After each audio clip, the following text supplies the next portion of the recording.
Let me take you into the story of Sister Miriam, a woman of fire, faith, and deep spiritual insight.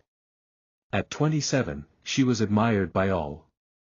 She served God fervently in her church, led youth fellowships, and refused every suitor who didn't align with her divine assignment. Then came Brother Joseph. A man of prayer, a Bible study leader, and a gentle voice that could melt anxiety. They fasted for 21 days before their engagement.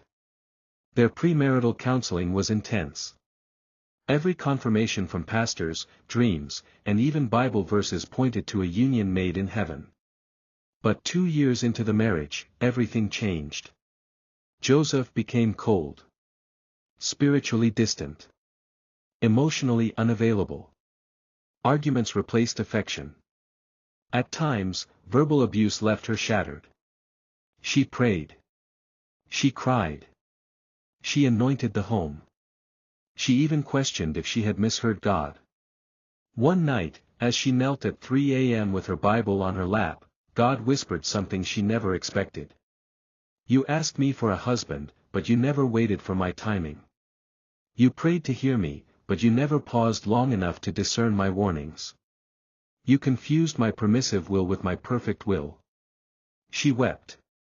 Not just because of the pain, but because she realized that in her desperation to be married by a certain age, she had rushed a divine process.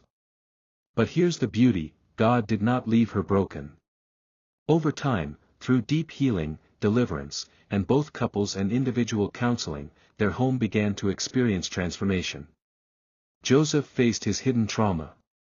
Miriam found her voice again. It wasn't easy, but through divine intervention, humility, and hard choices, they started to rebuild. Beloved, sometimes the worst pain in marriage is not because God didn't speak, but because we misinterpreted what he said. Sometimes, what we call faith is just our fear of being alone, covered in religious language.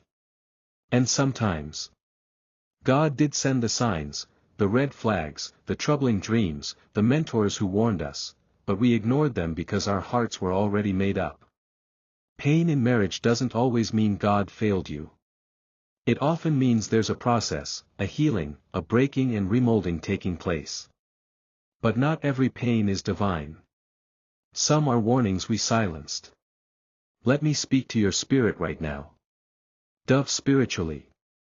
Your covenant still matters to God. Even in the mess, he is present. He's not punishing you, he's refining you.